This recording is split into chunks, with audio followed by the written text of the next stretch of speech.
전능하신 하나님과 생각과 말과 행위로 죄를 많이 지었으며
성부와 성령과 함께 천주로서 영원히 살아계시며 다스리시는 성자 우리 주 예수 그리스도를 위하여 기도하리이다. 아멘.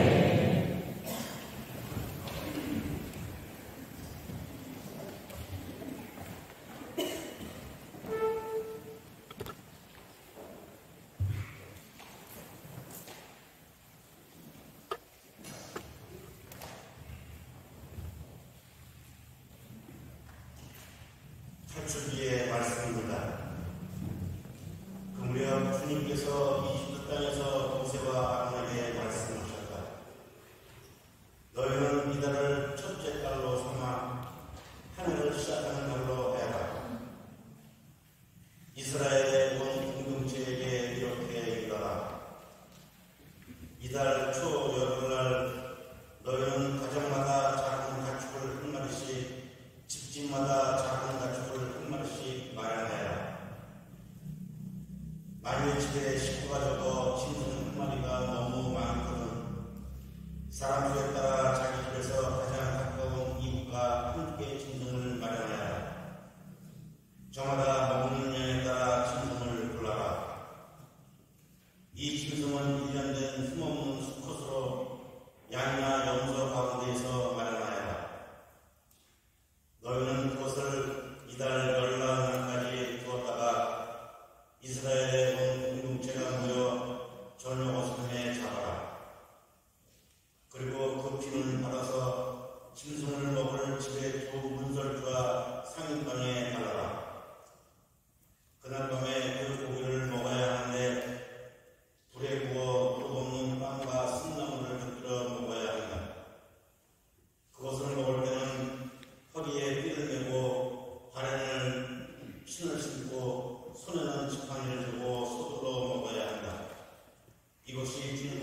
말씀입니다.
파스카 축제가 시작되기 전 예수님께서는 이 세상에서 아버지께로 건너가실 때가 온 것을 아셨다. 그분께서는 이 세상에서 사랑하신 당신의 사람들을 끝까지 사랑하셨다. 만찬 때의 일이다. 악마가 이미 시몬 이스카리옷의 아들 유다의 마음속에 예수님을 팔아넘길 생각을 불어넣었다. 예수님께서는 아버지께서 모든 것을 당신 손에 내주셨다는 것을, 또 당신이 하느님에게서 나왔다가 하느님께 돌아간다는 것을 아시고 식탁에서 일어나시어 겉옷을 벗으시고 수건을 들어 허리에 두르셨다. 그리고 대야에 물을 부어 제자들의 발을 씻어주시고 허리에 두르신 수건으로 닦기 시작하셨다. 그렇게 하여 예수님께서 시몬 베드로에게 이르시자 베드로가 주님께서 제 발을 씻으시렵니까? 하고 말하였다. 예수님께서는 내가 하는 일을 네가 지금은 알지 못하지만 나중에는 깨닫게 될 것이다 하고 대답하셨다. 그래도 베드로가 예수님께 제 발은 절대로 씻지 못하십니다 하니 예수님께서 그에게 대답하셨다. 내가 너를 씻어주지 않으면 너는 나와 함께 아무런 것도 나누어 받지 못한다. 그러자 시몬 베드로가 예수님께 말하였다. 주님, 제 발만 아니라 손과 머리도 씻어주십시오. 예수님께서 그에게 말씀하셨다. 목욕을 한 이는 온몸이 깨끗하니 발만 씻으면 된다. 너희는 깨끗하다. 그러나 다 그렇지는 않다. 예수님께서는 이미 당신을 팔아넘길 자를 알고 계셨다. 그래서 너희가 다 깨끗한 것은 아니다 하고 말씀하시는 것이다. 예수님께서는 제자들의 발을 씻어주신 다음 겉옷을 입으시고 다시 식탁에 앉으셔서 그들에게 이르셨다.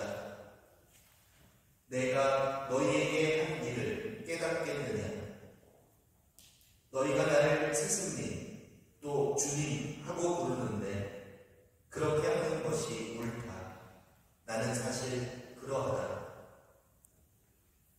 주님이며 스승인 내가 너희의 발을 씻었으면 너희도 서로 발을 씻어주어야 한다.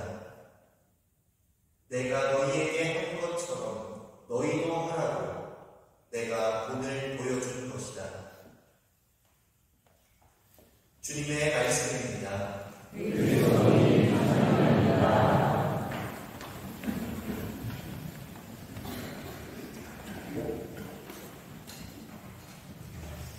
소예수님, 아까 초대인사를 하고 소개를 못 드렸는데, 이번 청주간에 저희 공장에서 저희와 함께 청주간을 함께 보내주실 제 동기 신부님이고요. 지금 일반인의 휴정센터에 계시는 박기영 신부님입니다. 박수 함께 해주시면 됩니다.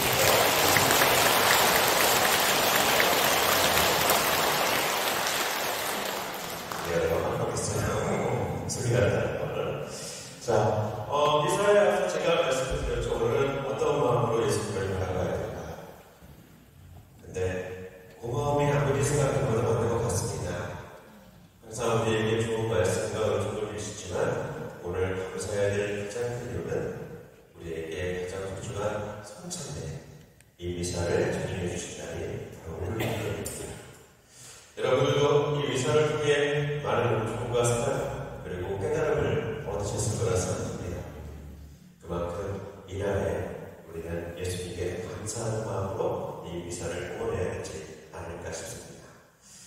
그래서 한번 오늘은 간단하게나마 이 미사에 대해서 한번 얘기를 나눠볼까 합니다. 미사가 어떻게 시작됐는지, 어떻게 이어졌는지에 대해서 간단하게 한번 얘기를 나눠보면 좋겠다는 생각이 들어서 준비를 해봤습니다. 자, 여러분들도 잘 알다시피 하나님을 제일 먼저 만난 사람은 아브라함이죠. 아브라함에게서 시작이 됩니다. 하나님께서는 아브라함에게 당신을 처음 드러내시고 아브라함과 계약을 맺으십니다. 그리고 그 계약의 증거로 하나님께 제사를 드리게 되죠. 이것이 바로 미사의 시작이라고 할 수 있습니다. 아브라함은 하나님에 대한 믿음을 충실히 해왔고 이를 통해 그는 이스라엘 민족이라는 수많은 자손들을 갖게 되죠. 그러다가 이스라엘 민족은 에집트로 들어가게 됩니다. 그런데 시간이 지나자 노예 생활을 하게 되고 너무나 힘든 노예 생활에 울부짖으며 하나님을 찾게 되죠. 그러자 하나님께서는 모세를 보내주십니다. 그리고 그들을 에집트에서 해방시켜 주시죠.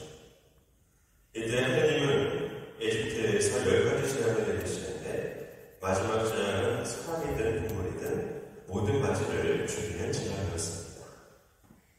이 재앙은 에집트에 살고 있는 모든 이에게 너무나 큰 고통을 가져다 주었지만 이스라엘 민족에게는 이런 재앙이 이루어지지 않게 되죠. 결국 이집트의 왕인 파라오가 이스라엘 민족을 떠날 것을 허락하게 되었지만 곧 이스라엘 민족을 잡기 위해 파라오는 군대를 보내게 됩니다. 이때 모세를 통해 하나님께서는 홍해를 갈라 그들을 분단하게 해주시는 기적을 보여주시죠.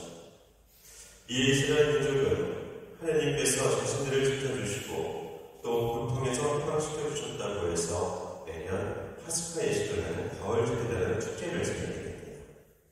그리고 이때부터 어른들은 가족들에게, 특히 아이들에게 하나님께서 이때에서 이스라엘 민족에게 어떤 일을 해주셨는지를 이야기해주며 하나님과의 관계를 계속해서 이어가게 해줍니다.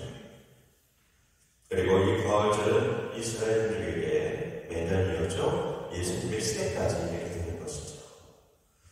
가을절은 앞서 말씀드렸듯이 이스라엘 민족이 자신들을 해방시켜 주시고 지켜주신다는 계약을 항상 기억하고 기뻐하는 축제입니다.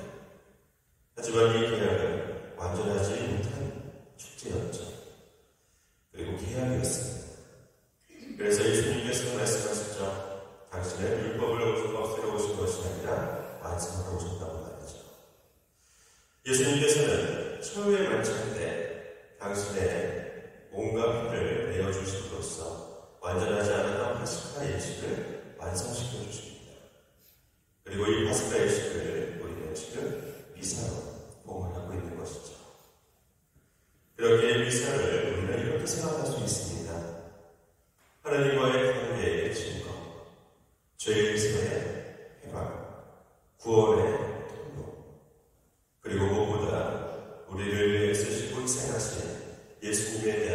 감사와 찬미라고 할 수 있는 것이죠. 이 시간 단순히 우리가 예수님께 무언가를 얻기 위해 있는 자리를 넘어서서 하나님과의 관계를, 우리의 죄에서의 해방을, 우리의 구원의 행보를, 그리고 무엇보다 이런 길을 마련해 주신 예수님의 사랑과 희생에 감사할 수 있는 자리가 되기를 바랍니다. 마지막으로 이런 예수님이 성사제를 찾아가시고 제자들의 발을 닦아주십니다. 이는 우리가 예수님처럼 낮은 일을 사랑하기를 바라시는 마음에서 본보기를 보여주신 것이죠. 예수님에 대한 감사의 마음으로 우리 역시 예수님처럼 낮은 이가 되어 나보다 더 낮은 일을 사랑할 수 있기를 바랍니다. 예수님에 대한 감사의 마음으로 말입니다. 간단하게 미사의 시작, 흐름을, 그리고 미사를 완성해 주신 예수님에 대해서 설명을 해드렸습니다. 우리 친구들 알겠어요? 너희는 알지? 아까도 말씀드렸지만 이스라엘 민족이 파스카 예식 때 어른들이 아이들을 불러놓고 에집트에서 일어났던 하나님의 기적을 얘기했다는 뜻이 저도 이 시간 여러분에게 미사가 어떻게 시작이 됐고 예수님이 어떻게 이 시간을 마련해 주셨는지에 대해서 말씀을 드리고 싶었습니다. 여러분들도 이 시간을 꼭 기억하시고 다른 이들에게 전해주셨으면 좋겠습니다. 자, 그러면 세종례를 시작하도록 하겠습니다.